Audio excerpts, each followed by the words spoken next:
The beginning setting, a summer day in Fujikawa. The story unfolds in August 2023, during the warm, golden days of Japan's summer. It's the type of season where the days stretch long, the air rings with the soft hum of cicadas, and the evenings bring crisp mountain breezes that whisper through the trees. Nestled at the foot of Mount Komorebi, a picturesque mountain known for its lush forests and serene vistas, lies the tranquil town of Fujikawa. The town is a hidden gem, a place where the modern world feels like it's been paused. Wooden houses hug narrow, winding streets, and shops with hand-painted signs sell everything from homemade mochi to hand-woven baskets. It's the kind of town where nature and life exist in perfect harmony. In this idyllic town, excitement filled the air as summer vacation was in full swing. Families who had been cooped up in the hustle and bustle of nearby cities were eager to embrace the outdoors, to taste the sweet freedom of nature. And on this particular weekend, the Yamato family, along with 9 other families, had planned a grand summer getaway, a camping trip at the foot of Mount Komorebi. The Yamato family, like many others, had been looking forward to this opportunity for weeks. It wasn't every day that they got to escape to a place without the constant buzz of notifications or the glow of digital screens. This was meant to be something more than just a vacation. It was a chance to truly reconnect, with family, with friends, and with the majestic wilderness that surrounded them. Haruto Yamato, the youngest of the family at only 8 years old, could barely contain his excitement. With a heart full of curiosity and an insatiable appetite for adventure, Haruto had always been the kind of kid whose imagination turned every stone into a hidden treasure and every rustle in the bushes into a whisper from the fairies. If there was even a rumor of a hidden lake somewhere near Mount Komorebi, it was enough to light a fire in his eyes. For Haruto, this trip was not just a weekend camping trip. It was an invitation to an adventure that promised to unlock the mysteries of the world he adored. The camping site itself was a perfect mix of comfort and wild. Tents were set up on a wide stretch of grassland surrounded by towering trees whose leaves created dappled sunlight across the forest floor. A shallow stream ran lazily along the edge of the site, its clear water gleaming as it reflected the sky above. Parents busied themselves with setting up camp, pegging down tents, rolling out sleeping bags, and unpacking coolers full of snacks and drinks. Meanwhile, the children were already running and laughing, turning the open space into their own personal playground. Unlike the cities many of these families had come from, the air here was cleaner, fresher, and carried the unmistakable scent of pine and earth. A slight breeze occasionally rippled through, carrying with it the distant chirping of birds or the subtle drumming of woodpeckers against the trunks. Above it all loomed Mount Komorebi, its towering peaks veiled slightly by a mist that gave it an almost otherworldly aura, a presence that seemed both protective and mysterious at the same time. For the children, this trip was a green light to let their imaginations run wild.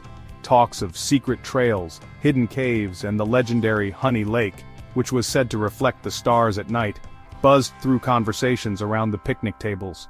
Parents smiled indulgently, dismissing such tales as silly campfire legends.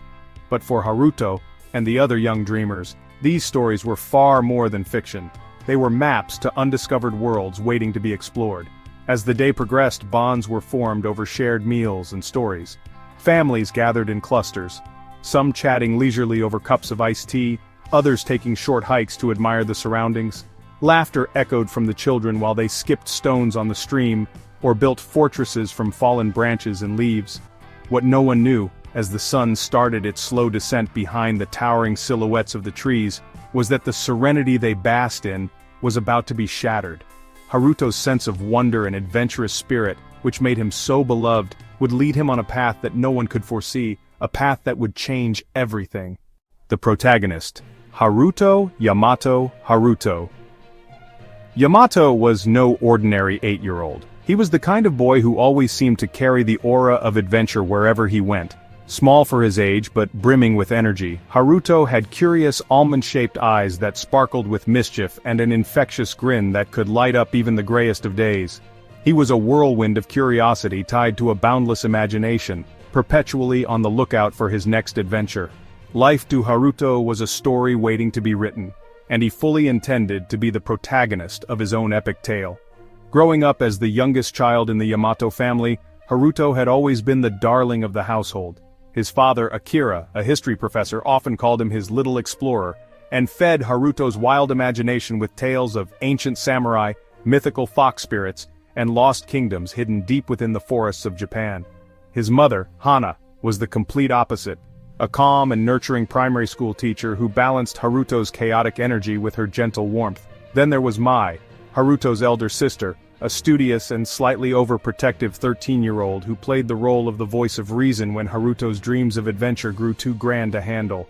The Yamato family lived in a cozy two-story home in Katsushika, a city just outside of Tokyo. Life was simple but fulfilling. Akira and Hana often encouraged their children to step away from their screens and seek joy in the world outside their door. This meant that Haruto spent many of his days exploring the park near their house, climbing trees, catching beetles, and pretending he was a daring hero on a secret mission. If you saw Haruto running through the park, you'd think he was chasing butterflies. But in his mind, he was dodging bandits, deciphering ancient maps, or tracking down a dragon hidden beneath the trees.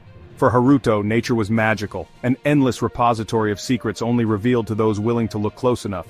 Every stone could hide a fossil, every stream could lead to another world, and every rustle in the leaves above was the whisper of something unseen, just waiting to be discovered. His once stuffed bookshelf now leaned precariously from the weight of books about explorers, myths, and survival guides. He had even started his own little adventure log, which he carried everywhere in a weathered leather notebook gifted to him by Akira. Inside were doodles of creatures he imagined, sketches of maps to places he'd pretend to find someday, and vivid descriptions of the expeditions he'd already made to the park, the woods behind his grandparents' home, or even just the less familiar corners of their neighborhood. But for all his daring and dreams, Haruto had a warm and empathetic soul. In his eyes, the world wasn't just an exciting place to explore, it was also home to so many things worth protecting. He loved animals, especially the shy stray cats that roamed the streets of Katsushika. Haruto would sneak portions of the family's leftover fish to these cats at night, whispering to them as if they were his allies in some secret mission. He believed every living thing had a story, a significance. Even a frog in the mud of a riverbank was to Haruto a potential prince enchanted by a cruel spell. Aside from his love of nature, Haruto adored storytelling. At family gatherings, he was often found in the corner regaling his younger cousins with elaborate tales about monsters and heroes, injecting the stories with bits of humor and drama as if he were performing for an audience. Children were naturally drawn to him, charmed by the way he could turn even the most mundane setting, a backyard, a classroom, a campsite, into the backdrop of a gripping saga where everyone played a part. Of course, like any child his age, Haruto was a mix of contradictions. Fearless one moment, and yet utterly terrified of the idea of losing his nightlight in the dark the next. Independent to the point of wanting to explore the world alone, yet clinging tightly to his mother's apron strings when he feared he might have gotten in too deep. His family often joked that his wide-eyed enthusiasm for adventure might one day get him into trouble. "Just promise us you'll always find your way back to us, okay, Haruto?" his mother would say with a chuckle. He'd always flash that bright, mischievous smile and reply, "Don't worry, Mom, I'm the hero of my story, I always come back." The camping trip at Mount Komorebi was not just another outing for Haruto, it was a golden opportunity for adventure. Stories told around his classroom at school had painted Mount Komorebi as a land of wonders, caves where ancient treasures lay hidden, trails that seemed to move under the moonlight, and most thrilling of all, the fabled Honey Lake. Rumored to be a hidden gem known only to those clever or brave enough to decipher its secrets, Honey Lake was said to shine at night as if it had captured the stars themselves. This was the kind of story that ignited a fire in Haruto's very soul. It wasn't just a camping trip, it was a call to adventure, and Haruto would answer it with every ounce of courage and excitement he had. As the Yamato family packed for the trip, Haruto was practically bouncing off the walls. He rattled off a list of the things he absolutely needed to bring. His magnifying glass, for examining clues of course, a flashlight, plenty of snacks. Explorers get hungry, right? And even his trusty notebook. "I might need to map something important," he explained to his mother as she folded clothes into a travel bag. His father laughed, ruffling Haruto's ever-messy hair. "You're going to find hidden treasures, aren't you, buddy?" The boy nodded enthusiastically. "Not just treasures, Dad, something legendary," he said with pure conviction. Unbeknownst to Haruto and his family, the stories that filled the young boy's heart with wonder and eagerness would cast a long, mysterious shadow over the coming days. For Haruto, This was the beginning of an adventure like no other. But for his family and those who joined them on the trip, it marked the start of something far darker, a journey filled with mystery, hope, and unanswered questions. The first day of camping. A picturesque beginning. The camping site at Mount Komorebi was nothing short of breathtaking. Surrounded by a thick canopy of trees that stretched endlessly into the distance, this was the kind of place that looked like it had been painted straight out of a nature magazine. The sun hung lazily in the afternoon sky, casting golden streaks through the leaves, and the air was filled with a symphony of natural sounds, the trill of songbirds, the distant rush of mountain streams, and the gentle rustling of leaves swayed by a soft breeze. The Yamato family was among the first to arrive, pulling their family station wagon into the designated parking area just off a gravel pathway. The campsite sprawled out before them, dotted with colorful tents and makeshift picnic tables scattered across an open grass field. Haruto's eyes widened in excitement, taking everything in at once, the distant hills that seemed to roll on forever, the inviting shade of the forest's edge, and the gentle curve of a stream sparkling in the afternoon sunlight nearby. "This is amazing!" Haruto exclaimed, practically leaping out of the car before it had fully stopped. His father, Akira, shook his head with an amused chuckle, while his mother, Hana, called after him, "Stay close, Haruto, we have to set up the tent first." Reluctantly, Haruto helped his family set up their small green tent on a flat patch of ground near the stream. It was a bit of a compromise. They'd picked this particular spot because it was close enough to the other families for community activities, but also tucked near the forest, allowing Haruto the chance to sneak off for short expeditions. While Akira pitched the tent with practiced reliability, Haruto was already off gathering twigs and watching bugs scurry across the earthy ground. Meanwhile, the other families began arriving in pairs and clusters, each contributing to the growing hum of activity across the campsite. Children laughed and chased each other around the fire pit in the center of the encampment, while adults greeted one another warmly, unloading cars filled with coolers, bags of marshmallows, and picnic blankets. The families were an eclectic mix, some lifelong friends and others, newer acquaintances gathered for the first time, but everyone shared one goal, a weekend away from the crush of city life, a weekend to unwind and make memories in nature. Soon, the scent of barbecues filled the air. Folding chairs were being arranged in circles and parents shared lighthearted jokes while sipping iced teas and lemonades. Hana unpacked sandwiches, fruit, and snacks as Mai, Haruto's older sister, stretched out on a blanket nearby, her nose buried in a thick fantasy novel that was so engrossing she barely noticed the lively scene unfolding around her. For the children, the forest was their playground, an uncharted realm that begged to be explored. Within minutes of arrival, a group of kids, including Haruto, had broken away from their parents to start investigating the stream. They skipped stones across the glassy water, daring each other to balance on slippery rocks without falling in.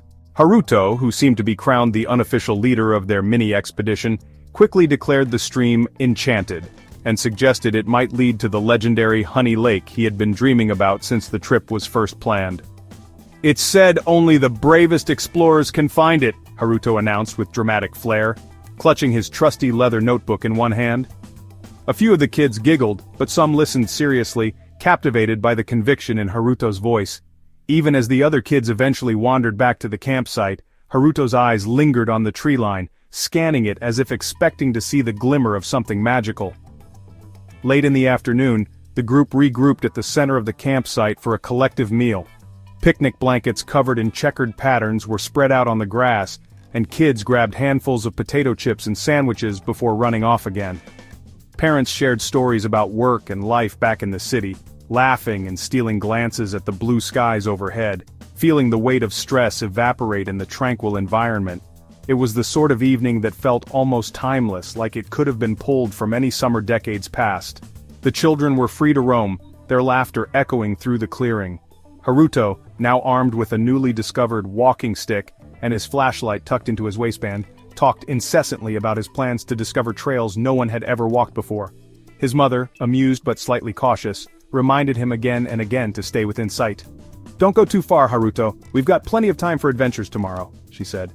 As the sun began its slow descent, painting the horizon in hues of orange and pink, the families gathered for a bonfire.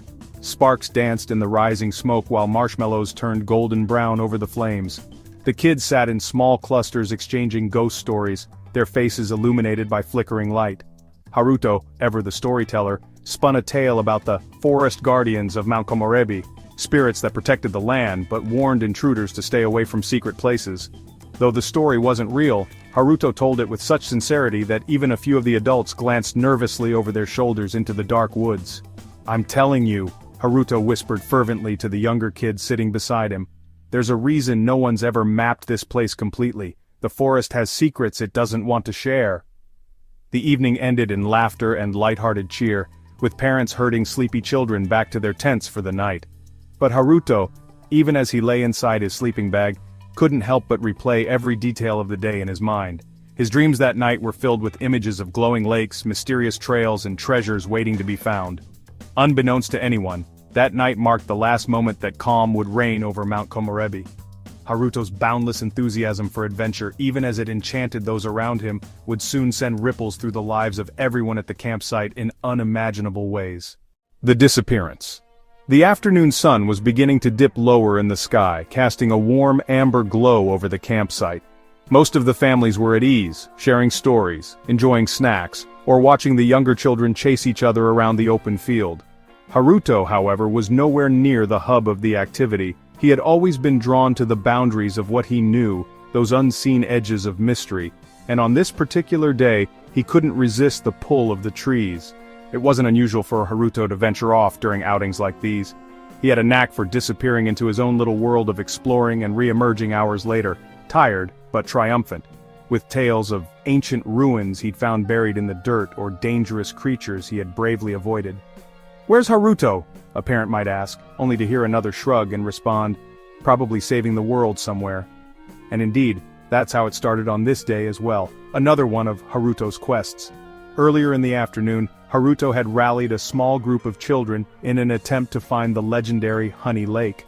They had splashed through the shallow parts of the nearby stream, hopping over rocks and giggling at the slippery surface.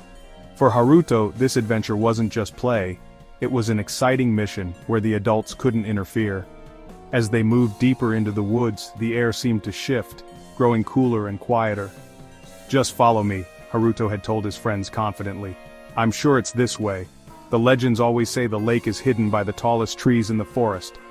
The way he spoke, with so much conviction, made even the bolder kids hesitate for just a moment. "Are you sure? What if it's too far?" one of the younger boys asked nervously, but Haruto just grinned. "A real adventurer doesn't get scared. We'll be back long before dinner," he said, pointing at the distant sunlight that filtered in soft beams through the canopy above. "Trust me, I have a plan." As the afternoon crept toward evening, the children began to grow restless. The once exciting trek through the woods now felt endless and uncertain. Their laughter became quieter, and their steps slowed. "What if the lake isn't real?" one girl muttered. Haruto, undeterred, looked down at his notebook. The rough sketch he'd drawn earlier that week showed the stream bending off to the right, and he instinctively followed what he believed to be the right direction. He was so caught up in the adventure, so focused on being the hero of his story, that he hardly noticed when the others began to lag behind. Eventually, the small group stopped entirely. Their feet hurt, and the woods were starting to feel bigger and darker than they'd imagined. Despite Haruto's protests, the group decided they had gone far enough, and voted to turn back toward the campsite. Haruto frowned, his brows furrowing in a mix of frustration and determination. "You can go back if you want," he said, clutching his walking stick. "I'm not giving up. Honey Lake is out there and I'm going to find it. You'll see." The other kids hesitated, but they were too scared to venture further. "We'll tell your parents if you don't come with us," one boy warned, but Haruto waved him off. "Go ahead," he replied lightly, his eyes scanning the horizon for another clue. "I'll catch up later." And just like that, Haruto slipped away further into the forest, his small form vanishing behind an outcrop of trees. By the time the group of children returned to the campsite without Haruto, nearly an hour had passed. At first, when one of them casually mentioned that Haruto had stayed behind to continue looking for a lake, none of the adults seemed alarmed. "Classic Haruto!" Akira had chuckled under his breath. But as the minutes ticked by and Haruto still hadn't appeared, the easy laughter faded. "Wait," Hana said, standing up abruptly from the picnic blanket where she'd been sitting. "What do you mean he stayed behind? Where exactly?" The kids shifted nervously, sensing they had possibly made a mistake. In the woods," We were by the stream and then he went further in, one of them offered helpfully. But the forest stretches for miles, Akira responded, his voice tight. He exchanged a worried glance with Hana. Mai, Haruto's older sister, put down her book for the first time all day, her face pale. I thought he knew the way back, she murmured, her eyes scanning the thick woods as if expecting her brother to suddenly appear from the shadows, triumphant as always. Did anyone see which direction he went? One of the other parents chimed in. The children pointed vaguely toward the west, their earlier confidence waning in the growing tension. It was now late afternoon, the sky golden and fading fast. Hana couldn't deny the knot of unease forming in her stomach. Haruto had gone off before, sure, he was bold, adventurous, and clever, but this was different. The woods were unfamiliar, sprawling and growing darker by the second. The parents decided to split up into pairs to search the immediate area. It started almost casually, calling his name, peeking behind trees, expecting him to jump out with some elaborate story about how he found the fabled lake. Haruto! Hana's voice rang through the forest, calm but with an unmistakable edge of worry. It's time to come back. When there was no answer, the tension ratcheted higher. By now, the light was beginning to fade, and the cool evening air descended around them. The mothers began herding the other children closer to the main campsite, keeping them out of harm's way. There was a moment when the quiet of the forest felt almost suffocating. The trees, which had seemed friendly and inviting in the daylight, now loomed tall and shadowy in the falling dusk. Akira's voice boomed through the woods. Haruto! Still, nothing but an echo answered him. The search quickly escalated from a casual check to an all-hands-on-deck operation. Parents fanned out with flashlights, sweeping the forest floor and shouting Haruto's name at the top of their lungs. Those who remained at the campsite tried not to panic, but the unease was palpable as they gathered under the glow of the bonfire. As night fell, the forest came alive with the sounds of owls hooting and twigs snapping. These were natural noises, of course, but each one made Hana flinch. In her heart, she couldn't shake the thought. He's out there, somewhere in the dark. By 8 p.m., they called the police. What had started as a young boy's innocent adventure was now officially a missing persons case. Akira stood silent at the edge of the forest, clutching Haruto's flashlight they'd found near the stream. Hana's tears reflected the campfire's glow as she whispered, "Where are you, Haruto?" The initial search operation. As the clock approached 8:30 p.m., the once lively campsite at the base of Mount Komorebi had transformed into a scene of mounting concern and urgency. The search for Haruto Yamato had escalated far beyond the casual hopeful calls into the woods. What began as a group of worried parents fanning out with flashlights had turned into a swift decision to request outside help. Hana stood near the clearing with her phone clenched in her hands, her voice trembling as she dialed local emergency services. "Our son is missing," she said, trying to keep her composure. The words felt heavy, painful to say aloud, as if speaking them somehow made the situation more real. Meanwhile, Akira organized a secondary search team, enlisting some of the fathers and older teenagers from the campsite. Flashlights were distributed as Akira sketched a rough outline of the site and trails on a piece of paper. "We'll split into groups," he explained, his voice steady but tinged with the underlying fear he refused to show. "Cover the paths near the stream and check any marked trails. Shout his name and listen for anything, any sort of reply." The campers who weren't part of the active search stayed behind to maintain a central station at the campsite. Someone lit another bonfire for extra visibility, and emergency blankets were unfolded for the younger kids, who now huddled close to their parents.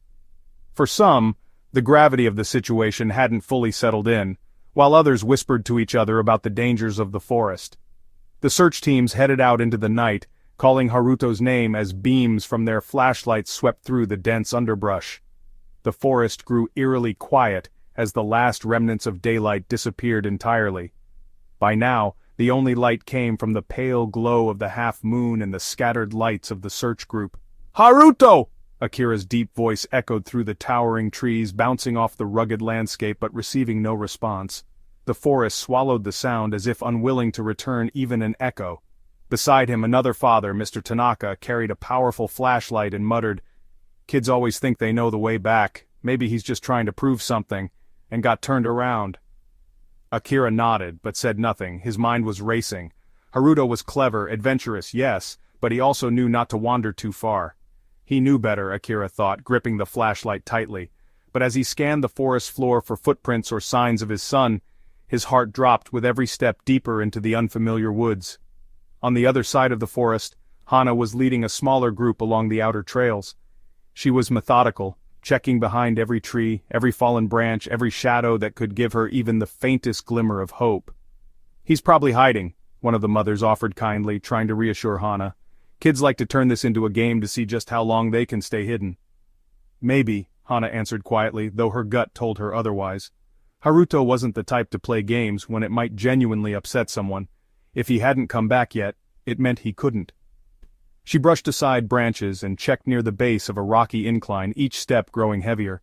Every so often one of the searchers would stop and lean down to examine something, a patch of disturbed dirt, a broken twig, a child's shoe print washed faintly into the muddy trail.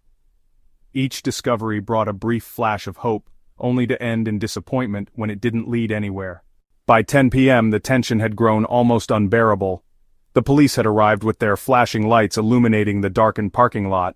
2 officers stepped out of the vehicle, followed by a tracker and a search and rescue coordinator. Hana ran up to them as soon as she saw the uniforms. "My son!" she said, frantic and unable to contain her tears any longer. "He's only 8 years old! He was by the stream earlier and now we can't find him, he's—" She couldn't finish the sentence, but the officers seemed to understand. "Ma'am, we'll do everything we can to find him," one officer assured her. The search and rescue coordinator introduced himself briskly but kindly, explaining that they would begin organizing a wider grid search of the area. "Do you have an article of clothing, anything with his scent?" asked the canine officer, holding onto the leash of a search dog. Through her tears, Hana urgently handed over Haruto's favorite scarf, which she always carried for him. Within moments, search dogs were sniffing the scarf, their sharp noses low to the ground as they began circling the campsite. Officers set up portable floodlights, marking the base as a central command post. 2 volunteers who lived in the nearby village had arrived with thermoses of hot tea for the families still at the campsite, offering small comforts as everyone anxiously awaited any shred of news. Back in the woods, the searchers carried on. Now equipped with more lanterns and additional volunteers, they began combing the dense forest systematically. Whistles and shouts rang out every few minutes as searchers communicated their positions, ensuring no area was missed. "Haruto!" Akira yelled again, his voice hoarse. He stopped to catch his breath, leaning against a tree. The night seemed unnaturally cold, a sharp contrast to the warmth of the day. Somewhere in the distance he heard a dog bark, a signal that the canine unit had potentially picked up a scent. He started forward again, his legs moving out of sheer determination. Around 11 p.m., the police found items scattered near the stream, a small plastic water bottle and a set of footprints leading westward deeper into the forest. "These look fresh," said one of the officers, kneeling by the prints. "Let's follow them." As the minutes turned to hours, exhaustion began to weigh on everyone. Some families reluctantly returned to their tents with assurances from the police that the search would continue non-stop. Others stayed awake, pacing near the fire, their eyes darting between the forest edge and the officers' faces for any sign of news. Hana sat near the fire, clutching Haruto's scarf to her chest. Mai, her arms wrapped tightly around her knees, whispered, "We'll find him, Mom, I know we will." Hana nodded but didn't speak. "We're not just going to find him," she thought, "we're going to bring him home." As dawn approached, the forest started to lighten ever so slightly, its intimidating shadows softening in the early glow of sunrise. The search group had spent the entire night scouring the area, but there was still no sign of Haruto. The campsite resembled a base camp for a rescue operation. Maps were spread out, radios buzzed with updates, and everyone's eyes looked tired, yet determined. The first night of searching had come and gone, and though spirits remained high, the undercurrent of fear grew stronger. They had combed the nearby areas and scouted the surrounding trails. If Haruto wasn't close, where could he possibly have gone? The large-scale search operation. By the morning after Haruto's disappearance, the tranquil campsite of Mount Komorebi had transformed into the nerve center of a massive search operation. What had started as the desperate midnight calls of a few frightened parents had escalated into a coordinated effort involving professional search and rescue teams, law enforcement, and an outpouring of community volunteers. The air was tense, electric with determination. Even before the sun had fully risen, the search area looked like the staging ground for an enormous undertaking. Uniformed rescuers carried gear into the woods, radios crackled with updates, trucks unloaded provisions, and the sharp bark of trained search dogs cut through the morning calm. The normally serene forest was alive with human activity, a buzzing network of people united by one goal: find Haruto Yamato, a small boy, a large forest. The press quickly caught on to the story of Haruto's disappearance. News vans appeared on the main road leading to Mount Komorebi, their reporters lining up interviews with search organizers and family members. The missing child, an 8-year-old boy with a love for adventure, a notebook full of dreams, and an infectious smile, captured the hearts of viewers across the nation. Images of Haruto, dressed in hiking gear with a grin as wide as the horizon, were plastered across social media platforms. Hashtags like #FindHaruto and #HeroInTheWoods started to trend. But even those moved by the story knew this would be no easy rescue. Mount Komorebi was vast and untamed, a sprawling wilderness of towering trees, jagged cliffs, deep groves, and countless paths that vanished into obscurity. The area was beautiful, but in its beauty lay its danger. 100 places for someone to lose their way, or worse, slip into somewhere unseen. Haruto had ventured into a forest of secrets, and the rescuers had to unravel those secrets quickly as every hour passed. The deployment. By late morning, helicopters joined the operation. Their blades sliced through the crisp mountain air, sending leaves fluttering as spotlights scanned the forest floor for any sign of Haruto. Drone operators, brought in by local search and rescue enthusiasts, deployed advanced thermal imaging equipment in hopes of identifying body heat amidst the dark greens and browns of the landscape below.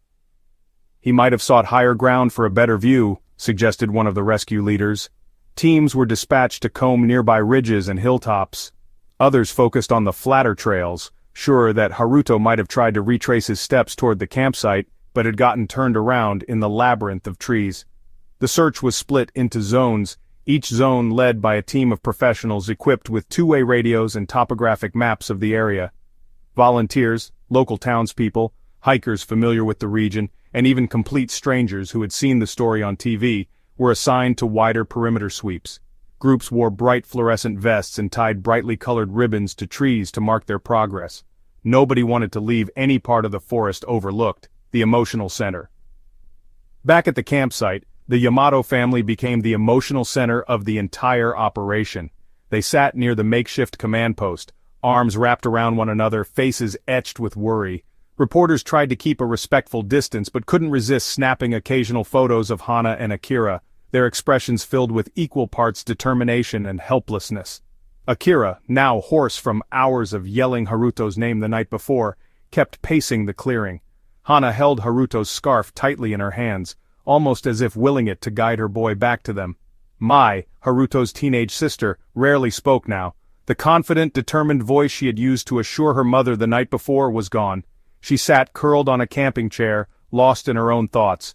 But if anyone approached her, her resolve to stay strong would reappear momentarily, her own way of protecting her family while they endured the longest hours of their lives. "When will someone find him?" Hana asked one of the officers quietly, her voice trembling. "We're doing everything possible, ma'am," the officer replied, his tone kind but clipped. "We're confident we'll have a lead soon. These operations can take time." Hana nodded, though her heart screamed for urgency. Every hour felt like an eternity. Clues and setbacks. By the second day, rescuers began uncovering minor clues, though none led to Haruto. Footprints deep along a muddy stretch of trail raised the first flickers of hope, but they abruptly disappeared into an area of densely packed underbrush. A plastic bottle, confirmed to belong to Haruto, was found near the stream where he'd last been seen. Search dogs picked up scents only to frustratingly lose the trail a few hundred feet later. "Kids are unpredictable," one of the staff members explained to Akira after another lead ended in dead ends. "Sometimes they backtrack. Sometimes they try to create shortcuts. But we'll keep looking." Though the search continued methodically, setbacks began to weigh heavily on everyone involved. Some searchers whispered among themselves about the growing challenges of finding an 8-year-old in such a vast expanse. Time was not on their side. The chilly nights of Mount Komorebi brought another layer of danger. Hypothermia could set in quickly for a small boy without the proper warmth. Hana overheard snippets of these conversations and clenched her fists tighter. "He's strong," she murmured to herself. "Haruto's strong. He knows how to stay safe." An outpouring of support. The story continued to capture national attention. Vigils were held back in Katsushika, where neighbors gathered to pray for Haruto's safe return. Families who had seen his face on the news prepared food and care packages, delivering them to the volunteers at the campsite. Online threads and forums buzzed with messages of encouragement, while crowdfunding campaigns raised money to support the ongoing search efforts. Still, for every hopeful message or positive lead, doubts lingered in the back of people's minds. The forest's size and the number of days that Haruto had been missing loomed large over the operation. What if they were searching in the wrong direction? What if something else had happened, something darker? Pushing onward. By the fifth day, morale was noticeably thinning. Rescuers were running low on energy despite shifts and breaks. Volunteers came and went, some leaving due to exhaustion and others replaced by new arrivals. But the core teams remained steadfast. "As long as there's a chance, we don't stop," one of the rescue coordinators reminded the group during a morning briefing. At dusk that evening, a break in the operation occurred. A volunteer spotted a child-sized hat caught on a tree branch near a ridge. It was unmistakable, brightly colored, just the way Hana had described Haruto's favorite camping hat. Hope surged across the camp like wildfire. "He was here!" Akira said, clutching the hat as tears brimmed in his eyes. Yet as searchers scoured the area near the ridge, no further signs emerged. Time slipped away once more as the forest swallowed its secrets. The fight against time. As the search entered its seventh day, the stakes couldn't have been higher. Onlookers at the camp noted the swelling tension, among the rescuers, among the family, and even among the media who camped at the foot of Mount Komorebi. Each search team that returned called in their reports, and each empty-handed result weighed heavier than the last. Still, hope lingered in the shared belief that Haruto's adventurous spirit would carry him through. "He's resourceful," Hana whispered to herself repeatedly as the bonfire crackled late into another chilly evening. "He's a fighter. My boy is out there. I know it." The woods, vast and relentless, held their mystery tight. And so, with hearts both aching and resolute, the large-scale operation pressed on into the uncertain days ahead. Strange clues. By the fifth day of the search, exhaustion had woven itself into the fabric of every heart and soul at the base of Mount Komorebi. Search crews pushed forward despite their fatigue, dragging their feet through thick patches of underbrush and dense groves armed with flashlights, maps, and radios. Mothers at the campsite clutched their children closer than usual, while fathers exchanged tense whispers about how dire the situation had become.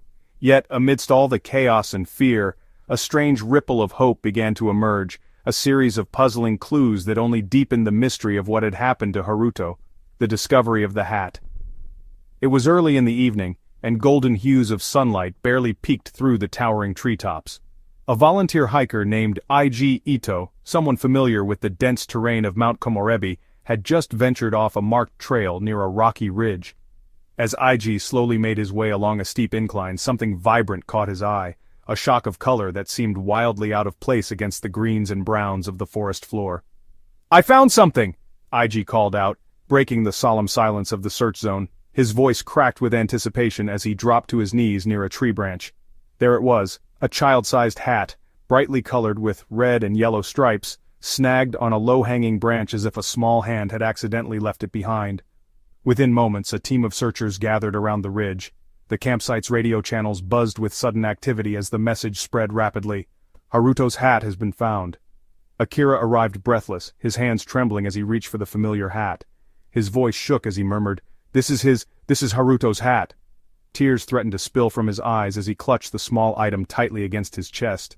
Hana, who had been silent for much of the day, broke into tears when she heard the news back at the campsite. "It has to mean he's still out there," she whispered to herself, as Mai hugged her tightly. But as the initial glow of hope spread across the search teams, uncomfortable questions began to creep into their minds. If the hat was found here, miles from the stream where Haruto had last been seen, how had he managed to get so far in just a few hours? A trail that vanished. The discovery of the hat led to an immediate shift in the search operation. The ridge and its surrounding areas suddenly became the central focus of the mission. Searchers scoured the steep rocky incline for any other signs, a footprint, a piece of torn fabric, anything that might indicate Haruto's presence. About an hour after the hat was found, one of the search dogs barked sharply near a mossy patch closer to the base of the ridge. A faint shoe print was uncovered beneath the wet earth, seemingly belonging to a child's size. It was too faint for absolute confirmation, but it stirred a burst of energy within the search group. Excited murmurs spread and additional teams moved in to sweep the area carefully. However, there was no clear trail beyond the footprint. The muddy path seemed to fade as if the child had simply vanished. Some of the volunteers joked nervously about Haruto's knack for adventuring. "Maybe he climbed a tree like one of those fearless monkeys," one remarked, trying to make light of the frustrating findings. But those who knew Haruto's adventurous spirit found the idea unnervingly plausible. The hanging cloth. Just as the sun began to slip behind the distant peaks of Mount Komorebi, casting long shadows across the forest, another discovery emerged. A piece of cloth, small, tattered, and blue, was found snagged on a jagged rock at the top of the ridge. Hana identified it immediately. "It's from Haruto's jacket. He wore it all the time," she said, her voice trembling. Akira squatted low to inspect the cloth himself, rubbing it between his fingers as if mere touch would conjure his son's presence. "He came this way," he said firmly, his eyes scanning the horizon. The quiet determination in his voice inspired the others around him, but the puzzling placement of the cloth raised yet another mystery. The spot where it was found sat atop a narrow ledge, near sheer drop-offs surrounded by dense, unwelcoming woods. For a small boy to have reached this point alone seemed almost impossible. How had Haruto climbed the challenging terrain without help, and why would he keep moving upward, away from the flatter, safer trails? The voice in the night. As dusk gave way to another chilly night, tensions at the campsite were reaching a tipping point. Though searchers continued combing the ridge for further clues, Akira, Hana, and Mai sat together near the command post, silent except for their shared hope that the new findings might bring them closer to Haruto. That night, a new story began to circulate among some of the volunteers. 2 searchers stationed on the western slope swore they heard faint laughter drifting through the trees shortly after sunset. One of the men, older and skeptical, dismissed it as an owl's hoot, or the echo of branches creaking under the weight of the wind, but to the younger man on his team, the sound was unmistakable. "It sounded like a kid," he told a group of volunteers back at camp later that night. "Light, happy, even playful." He paused, lowering his voice. "For a second," he added, "I actually thought it was him. I thought it was Haruto laughing." The rumor spread like wildfire, sparking both hope and an eerie uncertainty. Could it really have been Haruto? Was he alive and signaling with laughter from somewhere deep in the forest? Or was it simply the tricks of a tired mind after days of searching? Theories began to spread. Within the following 24 hours, the flood of strange discoveries and suspicions had given birth to a tide of theories. Perhaps Haruto was moving unpredictably, driven by curiosity or desperation to find the fabled Honey Lake. Others speculated that he might not be alone, that someone had found him, or worse, lured him deeper into the woods. A few of the older hikers who had long been superstitious about Mount Komorebi raised a darker possibility. "The mountain is ancient," one whispered, treating the landscape as if it were a living thing. "It keeps what it wants to keep." Though no one said it outright, fear of what the forest might be hiding, within its dense canopy, its shadowy trails and its rocky cliffs, gnawed quietly at the backs of their minds. Clues without answers. By the 7th day of the search, the strange clues had begun to overshadow the optimism they initially inspired. The hat, the footprint, the cloth, and even the laughter, each one brought the searchers closer to Haruto in theory, but in practice they felt as though the forest were playing tricks on them, drawing out the search while concealing the boy they longed to find. "Every clue gets us closer," Akira insisted to himself repeatedly, as he paced under the soft glow of the campsite lantern. "We're narrowing it down." But as the evening stretched on and the forest grew darker again, his confident words seemed to hang in the cool, still air, unanswered. Conflicts and pressure. As the days turned into weeks with no sign of Haruto, the atmosphere around the search operation began to change. What had started out as a united effort, a collective outpouring of love and support, soon gave way to tension, accusations, and the kind of pressure that only tragedy can unravel. Mount Komorebi, once serene and hopeful, now seemed to be closing in on everyone involved, wrapping the case in a fog of doubt and uncertainty. The internet frenzy news of Haruto's disappearance continued to dominate social media and broadcast networks, but the heartbreaking story soon became fuel for speculation, conspiracy theories, and finger-pointing. At first, comments online were empathetic, filled with messages of hope and prayers for Haruto's safe return. Strangers from all over Japan and even abroad shared posts and created artwork of Haruto's smiling face, his imagination bursting with adventure, the way he'd been described by those who knew him. Hashtags like #FindHaruto were everywhere. But as time stretched on and search teams failed to bring back any clear answers, the internet, as it often does, began to turn sour. Haruto's family, especially Hana and Akira, found themselves increasingly under scrutiny. Why weren't they keeping a better eye on him? Some questioned. Others wondered why the family had even been camping in such a remote area to begin with. Anonymous users on forums accused the Yamato parents of negligence, going so far as to suggest they were more focused on their own relaxation than protecting their young son. "Who lets an 8-year-old wander off alone like that?" one comment read. Another, harsher one claimed, "They must know more than they're admitting. How does a child vanish without anyone noticing?" The harsh words echoed across platforms, leaving Hana so distraught that she eventually deleted every social media app from her phone. "It's cruel," Mai whispered to her mother one night as they huddled together at the campsite. Protecting her family, she had stayed off her phone as much as possible, but one of her friends had sent her screenshots of the latest accusations that were circulating. "Why aren't they blaming the forest or, I don't know, the situation? It's not fair." But Hana could only shake her head, her voice soft and raw when she responded, "It's not about fair, Mai. People are scared, and when people are scared, they need someone to blame."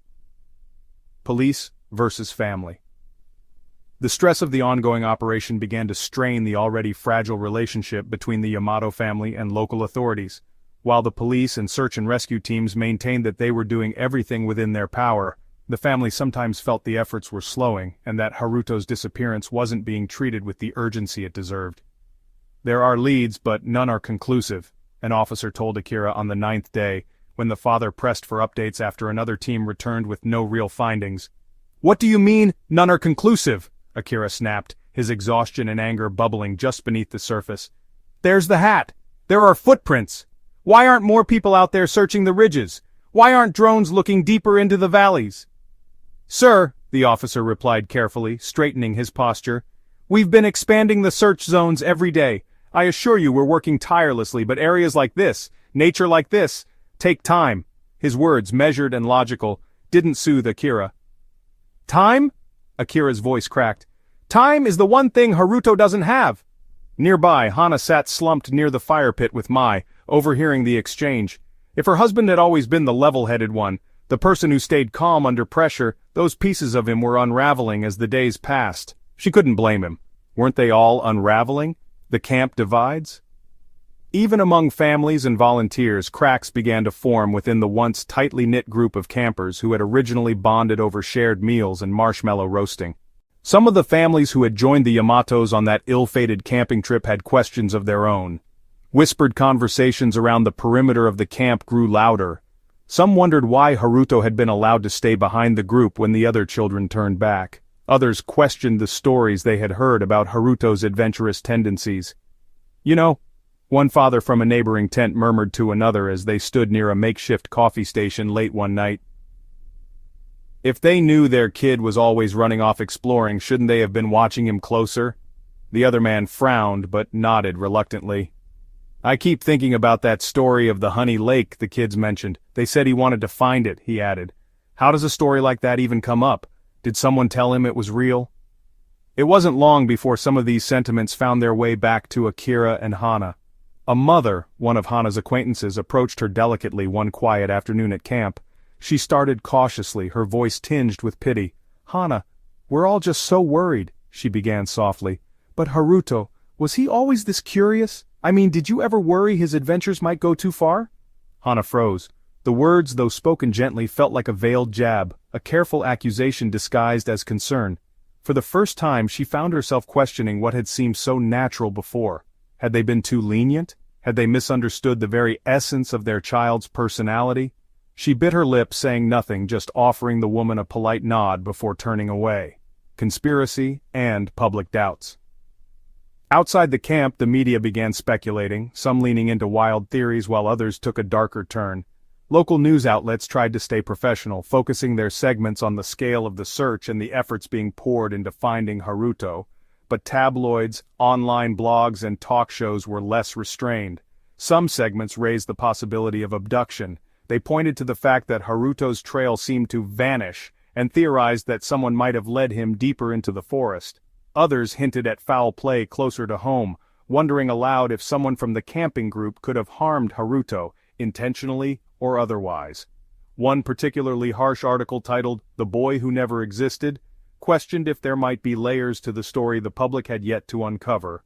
What if the family knows more than they're telling us? What if Haruto's disappearance isn't as simple as he wandered off? The piece concluded ominously. These baseless accusations weighed heavy on the Yamatos, adding guilt to pain. Mai, ever defensive of her family, spent hours combing through online posts, reporting vicious comments and responding to accusations with measured but passionate tones. "How can people just say these things without proof?" she nearly shouted one morning at breakfast. "Do they even care about Haruto, or are they just trying to make this worse for us?" "It's not about us," Akira finally said, sounding as tired as he ever had. "It's about their need for a neat story. People don't like mysteries, Mai. They want someone to blame because it's easier than accepting that sometimes the world doesn't make sense." Cracks in resolve. The combined pressure from inside and outside the camp began taking its toll. Rescue operations, though persistent, hadn't yielded new answers. Volunteers were growing weary, their enthusiasm dampened by rugged terrain and lack of leads. Hana could see it on their faces, the quiet resignation, and though no one dared to say it outright, there was a creeping fear that the window for finding Haruto alive was steadily closing. Through it all, Hana and Akira clung to each other, and to hope. "I know he's out there," Hana whispered one night by the fire, holding Haruto's scarf close to her face, breathing in the faint scent of him. "He's out there waiting for us, Akira." "We'll bring him home," Akira replied, though his voice wavered. "We'll bring him home." The case takes a new turn. 2 weeks had passed since Haruto Yamato vanished into the sprawling forest of Mount Komorebi, and the search efforts, though relentless, had reached an agonizing standstill. The once bustling operation that had drawn in volunteers, drones, rescue dogs, and helicopters was noticeably thinning. Hope, though persistent in the hearts of Haruto's family, was quietly fading among many of those involved. The endless forest had refused to give up its secrets. That's when the case took its first major turn, a shift that redefined the entire narrative of Haruto's disappearance. For the Yamato family, what was once a hopeful search to bring their little boy home seemed to spiral into something far more complicated and unsettling. The shift from search to investigation. On the 15th day, the command center at the campsite took on a different energy. The search and rescue leaders weren't holding hurried meetings with volunteers to discuss coverage areas anymore. Instead, local law enforcement officers gathered at portable tables, poring over documents, maps, and photographs. The rescue teams, emotionally drained after weeks of combing through frozen streams, tangled trails, and almost inaccessible ridges, were now being replaced by detectives in plainclothes. One of the officers approached Akira and Hana, their faces etched with exhaustion and pain, and spoke carefully, almost as though he were afraid his words might tear through the fragile balance of hope they still carried. "We've reviewed the evidence we have," the officer began, gesturing to stacked folders and notes scribbled hastily during the search days. "From the areas we've searched so far and the clues we've found, like the hat and the cloth, it's starting to look less like an accident and more like something deliberate." "Deliberate?" Hana echoed, startled by the word. Her voice was unsteady and her gaze shot to Akira, who was sitting hunched over as if trying to process the officer's implication. "What are you saying?" Akira asked bluntly, though his face betrayed his dread. "That Haruto didn't just get lost?" The officer hesitated. "We're not ruling anything out," he clarified, but his tone was too measured, too guarded to comfort the Yamatos. "We want to start focusing efforts beyond the forest, on interviews, possible leads, and anyone who might have seen something unusual the day he went missing." Hana's breath caught. "You think someone took him?" The words came out in a horrified whisper, and Mai, who had been listening silently, shot to her feet, her chair scraping loudly across the dirt. "We're not making assumptions," the officer said quickly, raising his hands in a placating gesture. "It's just that, in these kinds of cases, we have to explore all possibilities to make sure we're not overlooking anything. The area he disappeared in, it's remote, yes, but there are still nearby trailheads, and it's not entirely impossible that someone found him or approached him. The trail grows cold. Shifting the focus of the operation from a search to an investigation wasn't without reason. After 2 weeks of exhaustive efforts, not only were there no fresh clues, but the earlier ones had started to grow more puzzling under scrutiny. The hat was found miles away from Haruto's last known location by the stream, farther than what many search leaders thought an 8-year-old could trek in so little time. Then there was the piece of cloth from his jacket, discovered snagged on a jagged ridge that required expert hiking skills to ascend safely. Both items suggested movement that seemed erratic, almost impossible for a child so young to accomplish alone. Even more perplexing was the lack of continuity in the clues. No consistent tracks, no fresh signs beyond those first discoveries. It was as if Haruto had been plucked from the forest without a trace, and the sparse remnants, a hat, a scrap of fabric, faint footprints, felt more like ghostly breadcrumbs than a trail. Questions linger, and the camp law enforcement began conducting interviews with families who had been at the camping trip, focusing not only on the day of Haruto's disappearance but also on the days leading up to it. "What about Haruto's behavior? Did anything seem strange?" an officer asked one of the parents, scribbling notes in a legal pad as the parent nervously shifted in their seat. The same question, phrased in a dozen different ways, was asked to every adult at the campsite. Inevitably, conversations turned toward Haruto's adventurous spirit, the stories of Honey Lake, and his relentless curiosity about exploring. We thought it was just a silly story," one parent said hesitantly in an interview. "The kids said they were playing by the stream and talking about all these places a hero might go to find treasure. No one dreamed it would—" They trailed off, unable to finish the thought. Other questions in the interviews hinted at deeper lines of suspicion, questions about whether anyone had left the campsite earlier, whether any strangers had been seen nearby, and whether the families had spent time with Haruto before the trip. To some families, the questioning felt intrusive, almost accusatory. "Are you saying someone here did something to Haruto?" one of the fathers snapped during his interview. The officer shook his head, though the answer remained carefully vague. Rumors and finger-pointing. As news of the investigative shift spread throughout the town and online communities, so did speculation. Campers who were once united by shared fear and determination started eyeing one another with suspicion. Whispers of blame threaded through conversations, growing louder despite attempts to maintain a facade of unity. "You know, there was always something off about that family," one camper whispered to a volunteer. "I mean, Haruto was everywhere that day, always wandering. How could his parents not have been watching him?" And then, there were darker whispers. Distrust aimed not at the Yamatos but at strangers. "This forest isn't as remote as people think," another camper muttered one evening at the fire pit. "There are hunters out here, smugglers even. What if one of them saw Haruto all alone?" By now, the camp was wrapped in tension. Parents who had once shared stories and passed around cups of coffee avoided one another's gazes. Some families, feeling the strain and growing unease, quietly packed their things and left. The Yamato's burden. For Akira and Hana, the shift in tone was unbearable. What began as shared grief now felt like judgment. Interviews with police became emotionally painful as questions shifted from logistics to introspection. "Why did you let Haruto go ahead without the group? Did he have a history of getting lost or wandering too far?" Every question, though framed as neutral, felt like a sharp-edged blade to Hana and Akira. We didn't let him go," Hana stammered once during questioning, her voice cracked on the words. He's always been curious, so curious. We didn't realize—" Her words faded into tears, and Akira had to place a hand on her shoulder to steady her trembling frame. Mai grew more defensive with time, lashing out at reporters who probed too deeply or questioned the family's actions online. "Everyone thinks they're experts," she muttered bitterly one evening, staring at the flashing colors of a scrolling newsfeed. "No one knows him like we do, nobody." Mount Komorebi's long shadow. The investigation moved deeper into theories of abduction, foul play, or even deliberate misdirection. Yet for all the speculation, no clear suspects emerged and no answers materialized. Mount Komorebi, its towering trees, twisting trails, and endless secrets, remained the central obstacle that not even the most determined searchers could conquer. By the third week, the Yamato's grief was no longer one of desperate action, but quiet endurance. They clung to the faintest threads of hope, even as others around them began to let go. "We just want the truth," Hana whispered late one night as she stared into the campfire. The flames reflected in her tear-filled eyes. "No matter what it is, we just want to know." A shocking discovery. The long winter shadows of January stretched across the snow-covered peaks of Mount Komorebi when the first significant breakthrough came.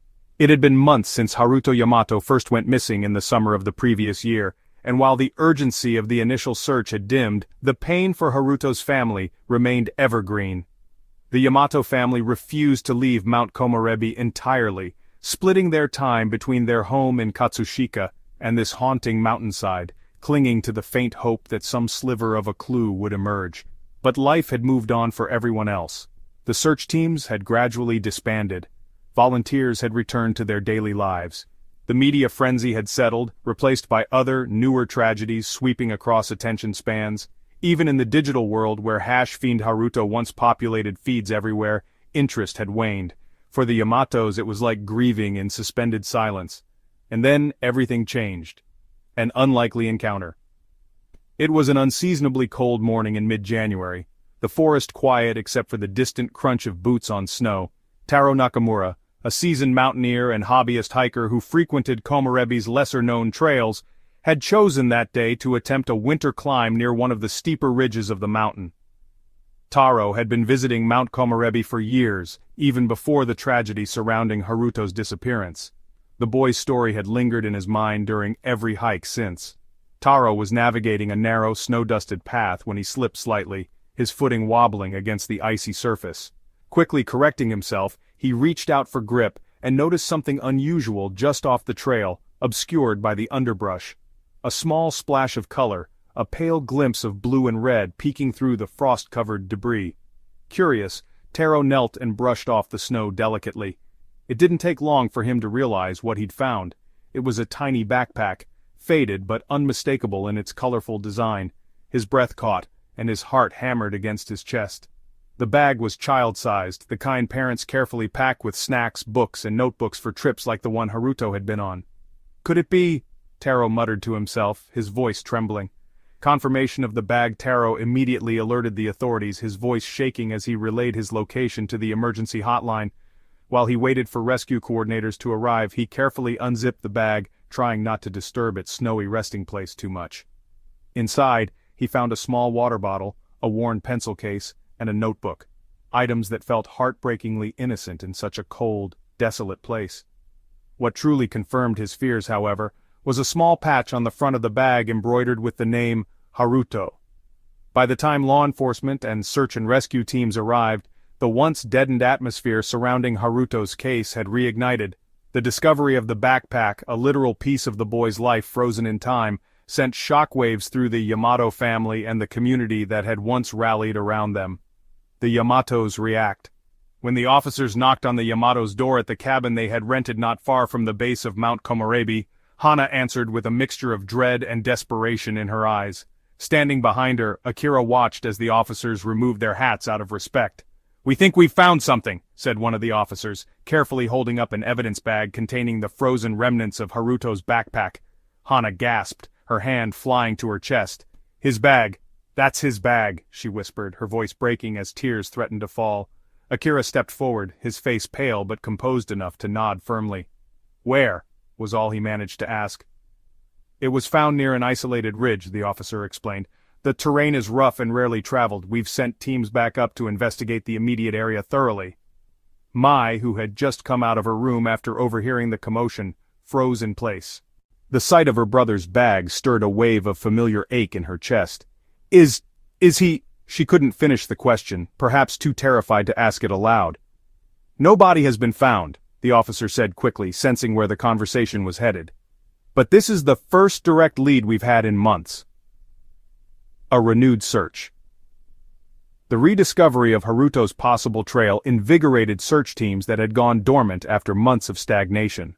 Local law enforcement dispatched teams prepared for the harsh winter conditions, aided by mountaineers and wilderness survival experts volunteering to comb the area where the backpack had been found.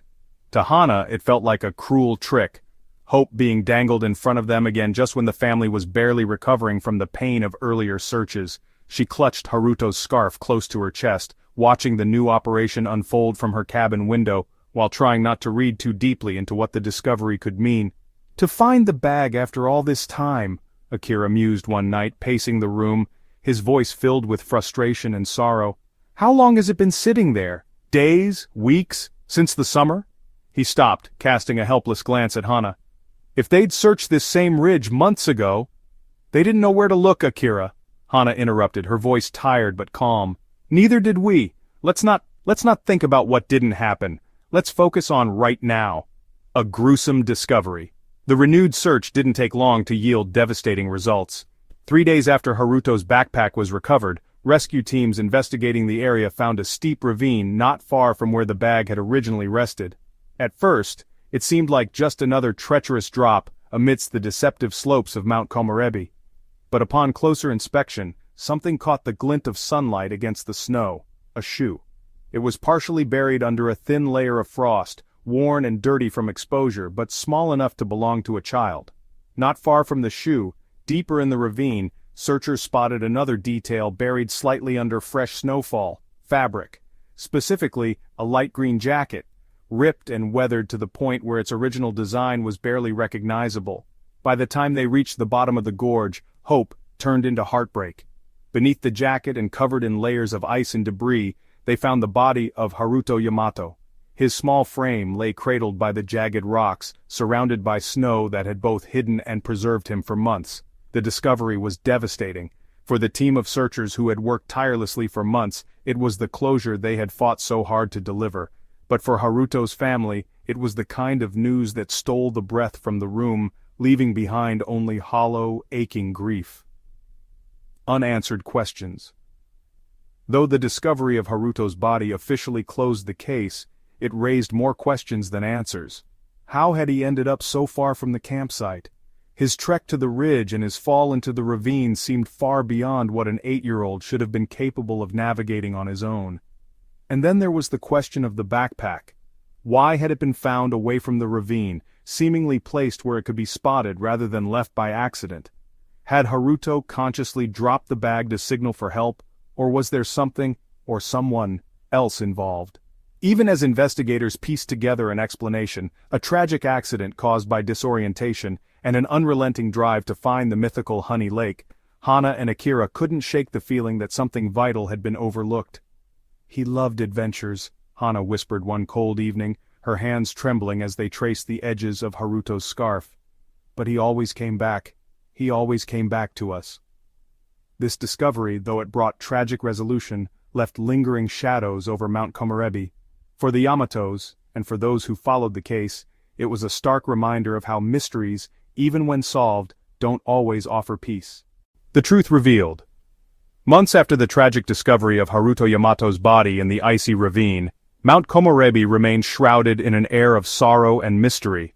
For many, the official narrative provided by the authorities served as a necessary closure. However, for Haruto's grieving family and those closest to the case, the truth was far more complex. A tangled web of questions answered, riddles unsolved, and theories that left room for unease. The truth revealed was not as clean or comforting as anyone had hoped. The official report. The results of the investigation were presented in early spring, in the form of a carefully worded public statement issued by the local police.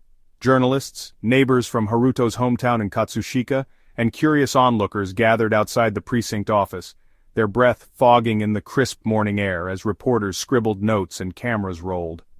"After an extensive investigation," the spokesperson began, "it has been determined that Haruto Yamato's death resulted from an unfortunate accident precipitated by dangerous terrain and difficult weather conditions at the time of his disappearance."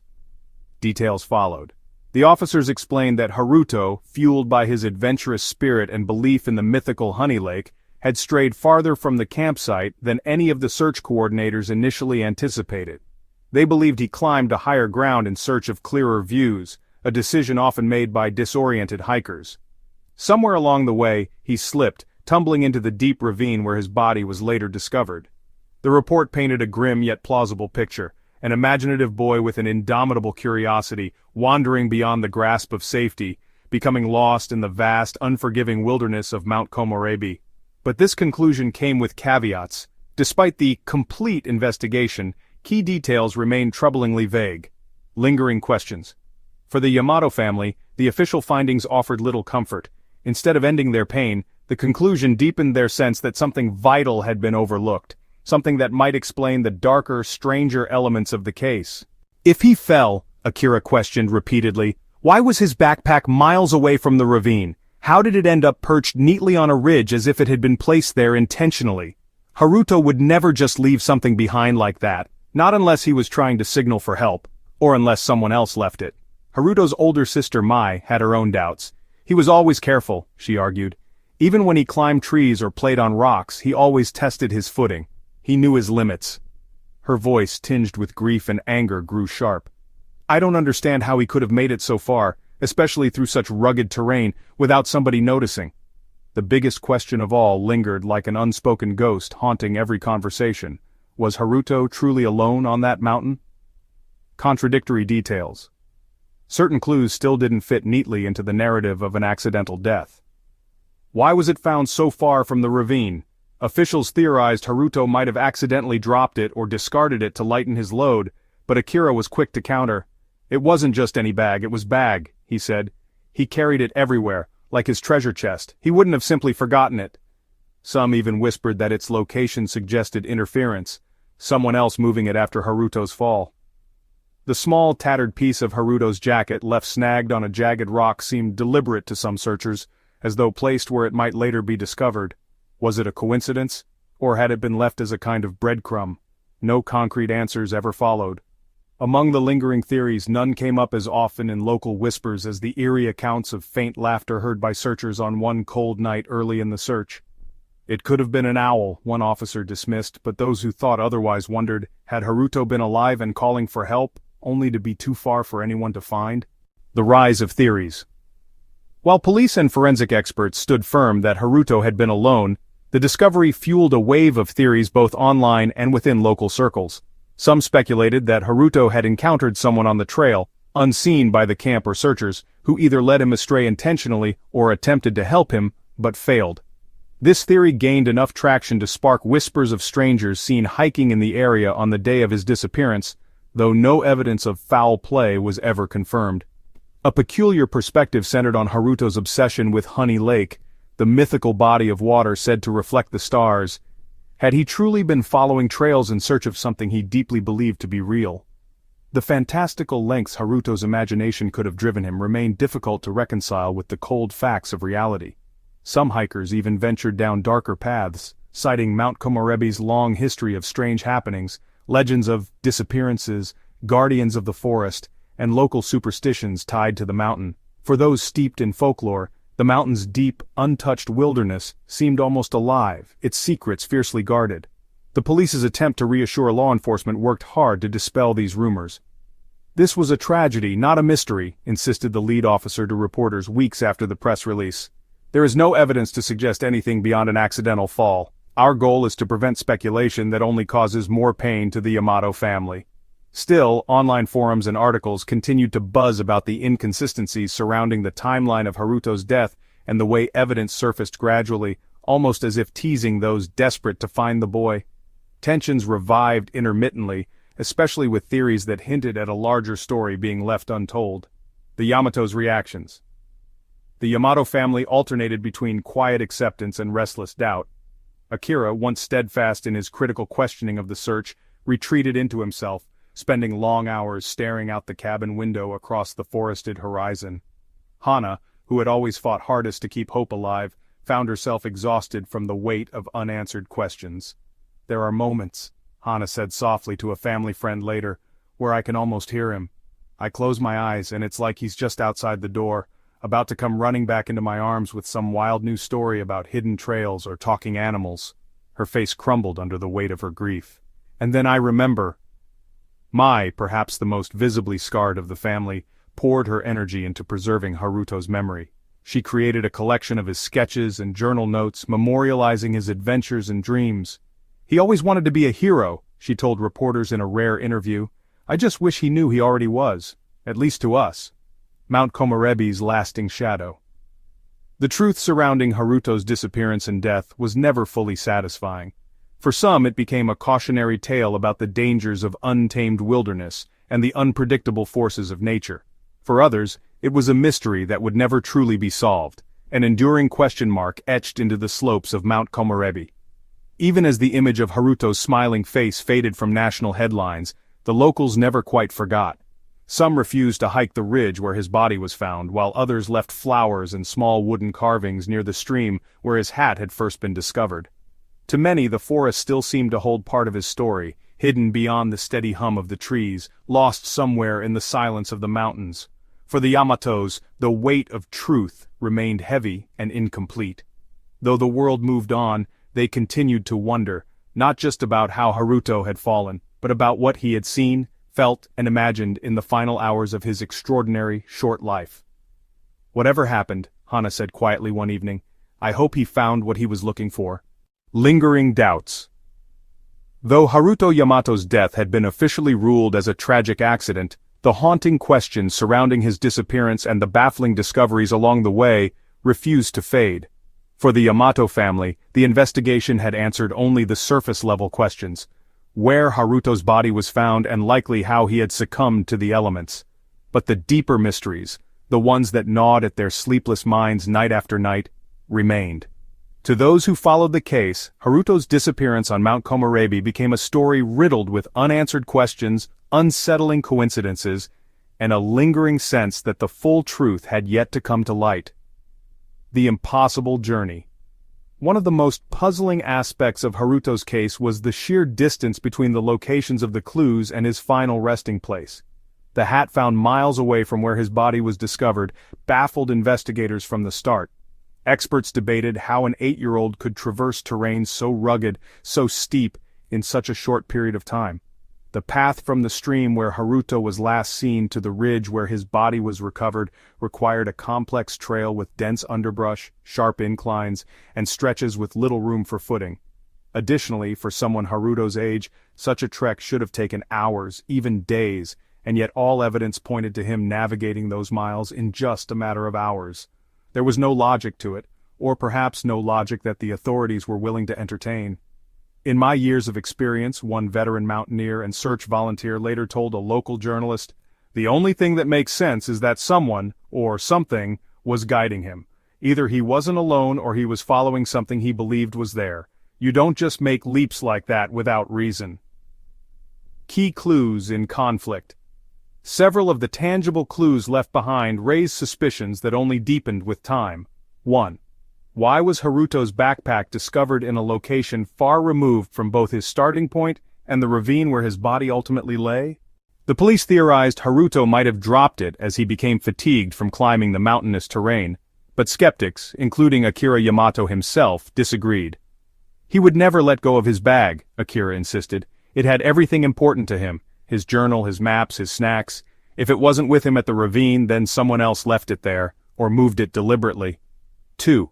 The tattered piece of Haruto's jacket snagged on a rock at the ridge stood out as another anomaly. Its placement seemed almost intentional, as though it had been left to guide rescuers in that direction. Could it truly have been an accident, torn off during a climb? Or was someone, human or otherwise, leading search teams toward or away from the truth? 3.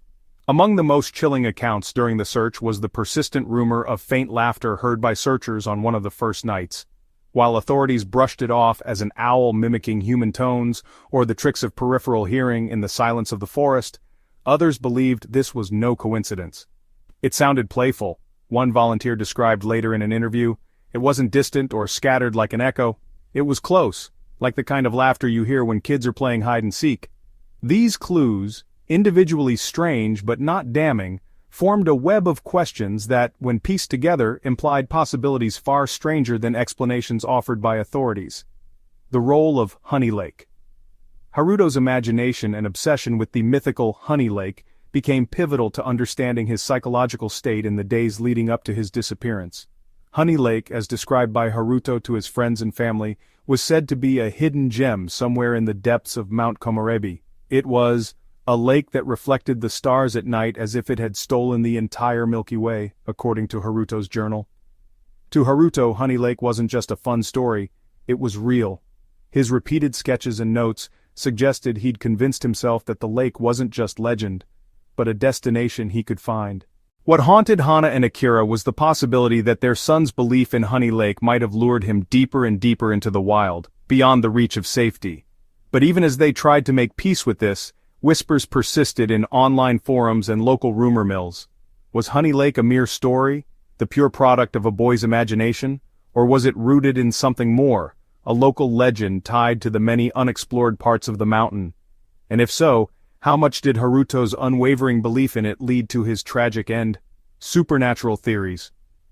Mount Komorebi, with its ancient, untamed wilderness, had always carried a reputation for the strange and unexplainable. Locals whispered about disappearances that dated back decades, journeys into the depths of the forest that ended without a trace. Some spoke of the mountain itself as a living entity, a guardian that chose who could leave and who stayed behind. Folklore enthusiasts latched onto Haruto's case, debating whether Honey Lake might not just be a mythical place, but a paranormal one, a trap or portal somewhere hidden in the wilderness. Others argued about the mountain's so-called forest spirits, guardians said to protect its secrets. Had Haruto wandered too close to one of these sacred places? Folklorist forums even speculated whether his laughter, as reported by the searchers, might not have been his at all, but something mimicking Haruto to lure others deeper into the forest. While the Yamatos dismissed such theories publicly, the lingering sense of mystery surrounding Haruto's disappearance made it hard to discount anything entirely. "I don't believe in angry spirits or old gods," Akira admitted quietly to a reporter months later, "but I can't explain what happened to my son. None of us can." Debates among experts. Despite the official explanation provided by authorities, the case of Haruto Yamato remained a hot topic among search and rescue experts and psychologists analyzing wilderness tragedies. Some proposed that Haruto may have been in a state of panic-induced disorientation, a phenomenon often called woodland hysteria, where fear warps judgment and compels individuals to make irrational decisions. Yet others countered that Haruto's trail made no sense even for those in a panicked state. "There's a randomness to panic," one wilderness survival expert noted in a blog post shortly after the case concluded. "But there's nothing random about Haruto's movement. The placement of the backpack, the cloth, it feels purposeful, almost determined." The Yamato's unanswered struggles for Hana and Akira, these doubts never faded. Every day spent watching the slopes of Mount Komorebi from their cabin window or revisiting Haruto's journal felt like reliving the mystery all over again. "He wanted answers," Hana said quietly one evening, leafing through Haruto's notebook where a crude map of Honey Lake was sketched. "Haruto was always searching, always trying to understand more about the world, and now, all I have left are my own questions." A legacy of mystery months turned into years, and while the world moved on, the people of Katsushika and the surrounding areas never quite forgot Haruto Yamato. Small shrines lined portions of the forest trails leading to Honey Lake's mythological location, where hikers left flowers, stones, and messages of tribute to a boy who embodied curiosity and wonder, but paid the greatest cost for his spirit of adventure. No matter how many theories emerged or questions remained unanswered, one thing was certain. Haruto's disappearance left an indelible impact on everyone it touched. "Maybe he found it," Mai whispered one day as she stood near a stream on the forest's edge, staring at the rushing water and imagining the stars reflected within. Maybe Haruto really found Honey Lake. Maybe that's why he kept going. For the Yamatos, this bittersweet possibility was perhaps the only way to make peace with the mystery that the mountain refused to fully let go.